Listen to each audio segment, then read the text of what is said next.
It's time for the one and only, the premier, the only official podcast of Pro Rodeo.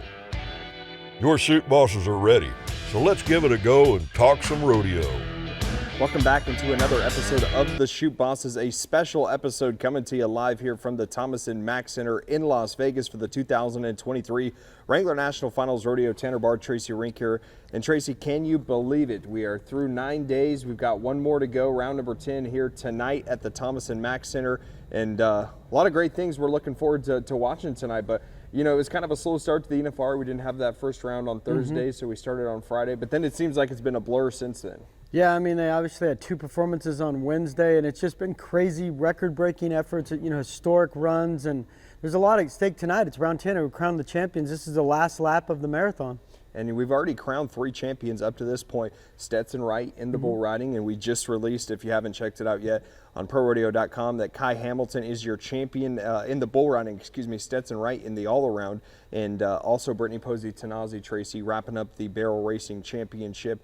And, it's one of those things where we've got 3 crowned at this point, but we still got a ton of races where we have no idea what's going to happen. Yeah, plenty of drama, bareback, team roping especially, steer wrestling, and we've seen it unfold here before. The last night, unlikely champs win, so it's going to be a lot of tension, a lot of anxiety in the air, a lot of nerves, and see who steps in the spotlight tonight. And you can almost feel it, Tracy, at times. Round 10, we get more media here in the press room, and also the Cowboys are a little bit more, they're not quite as talkative. They're more buttoned up, ready to get to business and get to work. So you do mention a lot of that pressure, and a lot of the pressure is going to fall on the shoulders of young guys tonight. We're going to see a lot of young men and a lot of Cowboys that are new to the Wrangler National Finals put in the prime time, put in the spotlight, and pressure-packed runs, no doubt. Well, the youngest is bareback rider Keenan Hayes. He's trying to become the first rookie to run a PRCA bareback riding world championship, and he's right there. I mean, if he takes care of business tonight, it looks like he's going to be able to win the world, but, it's easier said than done in night 10. Riley Webb, in his second year, he was Rookie of the Year last year, and tie down and all around. He had a phenomenal regular season, and he's done what he's had to do here. He's won one round, but he's done good things, and he's right there as well. I mean, those are the two that come to mind. Yeah, and you mentioned starting it off with the bareback riding. Keenan Hayes obviously was in a tight race there for a while with 2019 world champion. Right in the mix, Clayton Bigelow, but Bigelow obviously didn't have the ride he wanted to last night. That kind of took him out of it. So now it does look like in the bareback riding that if Keenan Hayes can ride and put up a decent score and stay in the average, doesn't miss his mark out or anything like that, he'll be your world champion. But another guy that's hanging around right there is, don't count out Jess Pope, because he's just so consistent. We know he has the pretty close to wrapping up another average title, which would make history. The first guy to win 4 straight in his first 4 NFRs. And but right now, focuses on Keenan Hayes. He rides, he does well, gets in the, the 80s, the low 80s even, which he's done a majority of the NFR. He's going to be your world champion, and what an impressive feat that would be for Keenan Hayes. Yeah, I mean, you kept waiting for him to, maybe hit the ceiling and come back to earth. Because, I mean, he had a great permit year, but, guys have had good permit years. He had the best permit year in the history of the PRCA money-wise last year. Yeah. He would have made the NFR last year had he got his card. I mean, and he just chose not to, and it, backfired in a sense because he would have qualified for the NFR. But then when something like that happens, you think maybe it'll depress the guy, like, oh my, I had this chance to go my first NFR. Instead, he's been just crazy all year, crazy good, and he's never really had a lull. Just keeps winning. So, but once again, it's round 10 of the NFR. I mean, everything you've done to this point is fantastic. Can you close the deal on night 10? No doubt about it. We move on to the steer wrestling. Dalton Massey, who came in as the world's #1 man. He was a record-breaking regular season. Still holds on to that top spot. There's a couple of contenders, Tracy, that are moving and shaking in that 3 to 5 range. Guys like Jesse Brown, guys like Tyler Wagaspack. Maybe Stan Brinko and Nick Guy. Some of those guys are high in the average, but lower in the world standing, so it's going to be tougher for them to make a jump. But Wagaspack and Jesse Brown are still right there at 4-5, which I don't know. I mean, we don't have these stats on hand, Tracy, but I would say it's pretty rare probably for a guy to come from the 4 or 5 spot on the final night and win a world title. But Tyler Wagaspack, I think he was 3rd last year going in and ended up winning the world title. Yeah, and I mean, that's because he had some unfortunate things happen to some guys in front of him. But once again, it's just taking advantage of the opportunities. So I would, money on Wagaspack, who knows? I mean, Dalton Massey's a great guy, great story, first NFR. He's on Eddie, the horse. from Milan, and I mean, it would be great to see him win, but once again, you just don't know how certain guys act in round 10. You know what Waguespack's going to do. And the crazy thing is he lost the world title a couple years ago in like round nine when he got knocked out of the average, or he would have been going for, this would have been number 6. Yeah. And he joins, if he does, he joins Rare Company. Very few have won 5 world championships, but we'll see how it shakes out. I mean, it's definitely going to be tension. There's no question about it. Yeah, it's Dalton Massey's title to lose right now, though, in the steer wrestling. And the team roping, who the heck knows what's going to happen, Tracy. I'll tell you a couple of guys that have really put their best foot forward. It's been Tyler Wade and Wesley Thorpe. The last 2 nights, they came out, tied the PRCA world record in 3.3 seconds the night before. They come out last night, 3-5, win the round as well. That's really cemented them with a golden opportunity. You make a clean run, you're most likely the world champions in the team roping. Yeah, and I mean, they've done thousands of runs. I mean, you know, I know they're not, you know, veteran partners necessarily, but you've done thousands of runs in your life. I mean, can you put it all together in that one moment? And a couple other teams we're watching there in the team roping. The average leaders, Derek Begay, Coulter, Todd, they're the only team that's good on 9 head. Yeah. So if they can find a way to to punch that through and, you know, get around 10, get a 10th one captured, they're going to win the average. But it will be deciding on, you know, what ends up happening. Right. Can you make a clean run in round number 10? And we hate to be redundant, but that's the case, you know. Right. And there's a lot of teams hanging around there also, you know, guys like Jake Long, Clint Summers, you know, they're in the mix as well. And it's just going to come down to clean run. Don't break the barrier. Don't slip a leg, you know, and you can find a way to win a world championship. But, you know, we're just going to have to wait and see because, like you've mentioned time and time again, Tracy, steers and calves have their own mind. Yeah. You know, they can come out of the chutes, they can, you know, jet left. Yeah. Or they can stop. Or jog and miss, stop, yeah. You know? So, and a lot of things can happen, man. Yeah, and there's just so much money at stake, you know, 78,000 in the average and 30 to win. So, I mean, you're looking at 108,000 just tonight. I mean, so that's why there's such a swing and it's hard to predict. And, you know, if you miss, I mean, there's so, I can't imagine the tensions of the headers. Yeah. The headers would be, I mean, not that it's relaxing for the healers, but the headers, I mean, everything lies on you. You're the quarterback. If you miss, I mean, the healer can't do anything. So I imagine, but I mean, these guys do it. They're professionals. They're the best in the world at it, but it'll be interesting to see how it shakes out. Yeah, and then the header makes the catch and the healer's like, well, shoot, no, I got to, you know, I can't miss or anything like that. So that's going to be a fun one to watch, no doubt about it. Obviously, Wesley Thorpe, we mentioned, Tyler Wade lead the pack there, but that's still a tight race up in the air. Saddle Bronc's a tight race as well, Tracy, but that's one that's created a little separation last night. You know, championship mentality matters when you get here to Las Vegas and when you're in the Thomas and Mack, and Zeke Thurston showed that. Back-to-back round wins now for Zeke, and he looks like qualified ride. He's going to be back-to-back world champion. Yeah, and he's just gotten better over the years. has. I mean, this would be championship number 4. He's won in 16, 19, and 22, but I mean, he just, there was times you knew how good he was, and then the last 2 years here, he's just been phenomenal. I mean, he's gotten a lot of Calgary Stampede horses that they know well from Canada. I mean, they love those horses, but you still have to take care of business on those horses. Those horses aren't a day off by any stretch, so you have to make sure you know what you're doing. So I think that, I'd be surprised if Zeke doesn't kick Bear business tonight. Yeah, and he's got another Calgary Stampede horse in Dandy Delight, a really good one of Calgary's that's kind of an up-and-comer in the saddle bronc riding. So another matchup for Zeke and a chance for him to close it out. Sage Newman's still right there. I think he's only $31,000 back, but the thing that hurts Sage is he fell out of the average. And then last night, Cade Bruno misses his mark out, unfortunately, kind of takes him out of it as well. So right now it's, you know, Sage Newman, it's Zeke Thurston, but right now Zeke has the major upper hand trying to win the average title as well. In the tie-down roping, things are going to get interesting. Haven Medge's done just about all he could do. As we mentioned, Riley Webb came into the NFR with almost or over $100,000 lead. So Haven's been trying to play catch-up for the last, you know, 10 nights here in Las Vegas. But right now it is going to be Riley Webb's, you know, world title to lose. You make a clean run, you come out, keep your composure like he has done the entire NFR. Yeah. The kid's come in and look like a savvy veteran. He's looked a lot like Caleb Schmidt, you know. Yeah. He hasn't won a ton of rounds. He had that one big round win, but other than that, Tracy, it's been, you know, business as usual. 7 to 8 second runs. Keep yourself right there. He's second in the average and a chance to win a gold buckle here tonight in what would be a remarkable season for Riley Webb. Right, and he's been a phenom for years. He almost won the American when he was like 16 years old and won $1 million. He took second. I mean, so people have known about him growing up in the rodeo ranks for years.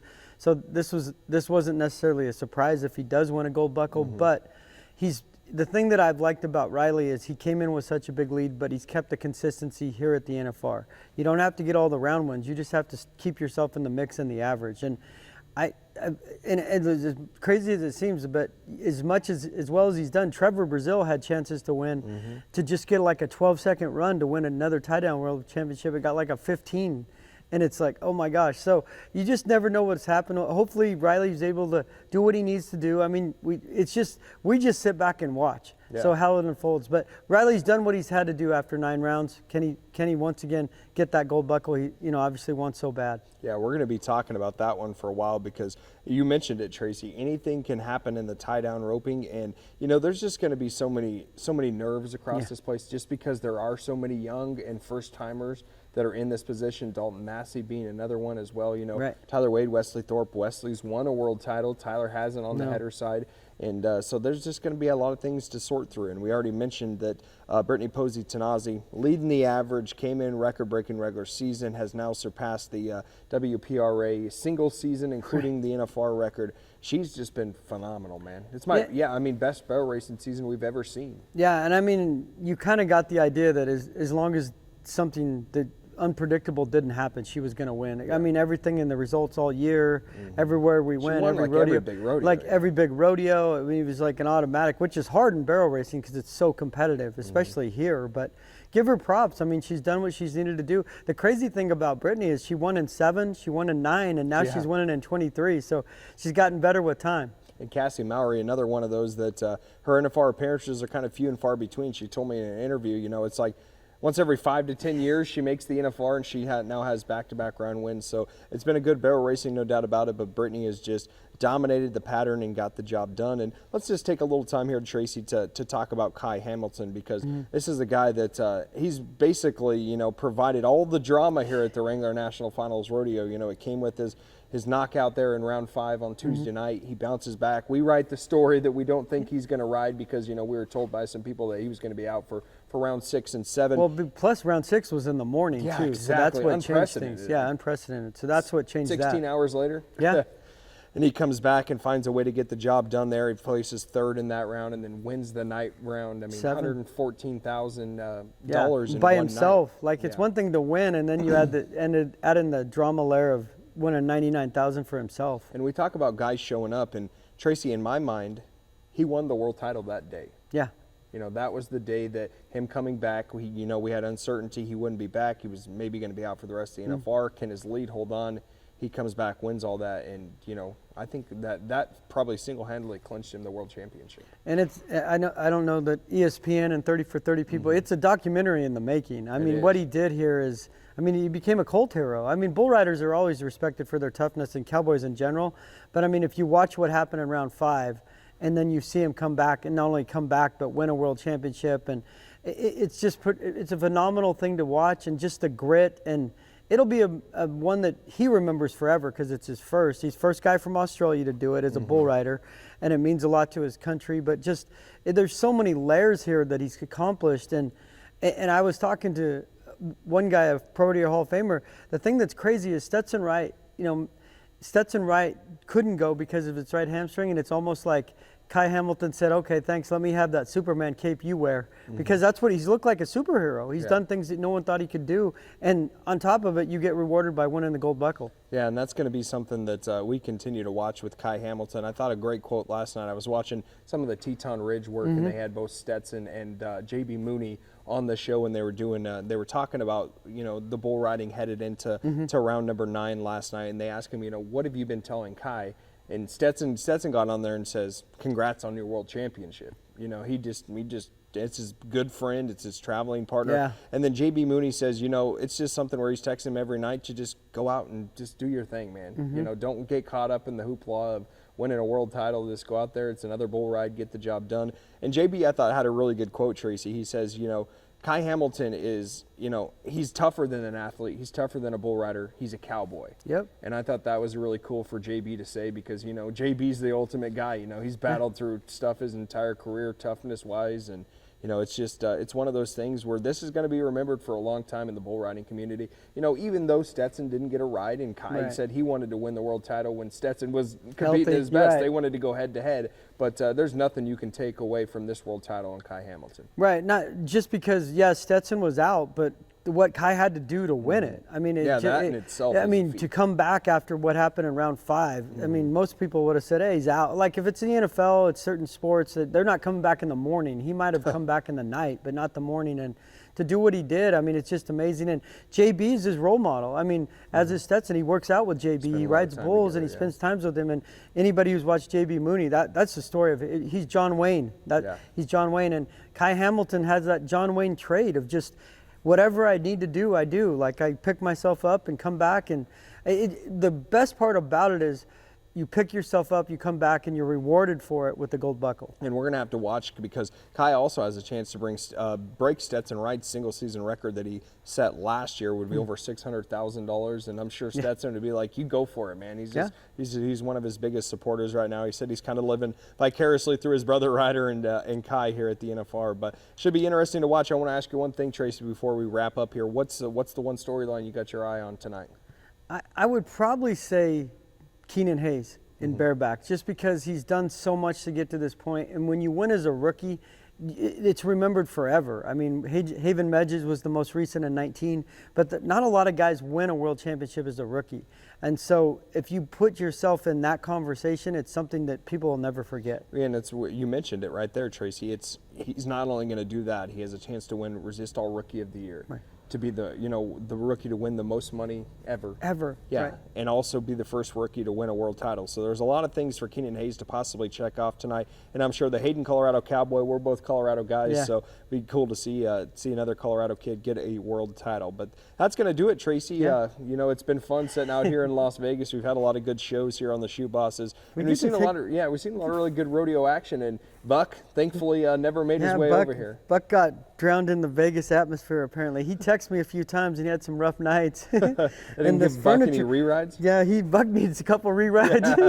Re-rides at University Trauma Center. Yeah. I need this furniture. I like the furniture. That's what I was going to comment. This is comfy stuff. We stand up behind our stuff in the office, but it's been a blast. It's been fun. It's been a bizarre NFR. It's been crazy for different reasons. It's one I'll never forget. No doubt about that. And we won't have a recap after round number 10 for you guys this weekend, but we'll try and get something together next week. We'll be back in the headquarters in Colorado Springs. We'll sit down and talk about all the world champions and the biggest things that shocked us. But in the meantime, you can always follow our coverage. We'll have winners of the interviews. I'll sit down with all the world champs and average champs. Those will be up on our website, as well as all the great photos and recaps that we've done. But that's going to do it for another episode of the Chute Bosses out here in Las Vegas. We will crown a world champion tonight at the Thomas & Mack, 5:45 Pacific time on the Cowboy Channel, RFD TV, and all your favorite podcast platforms. You can catch us here. Until then, keep on rodeoing.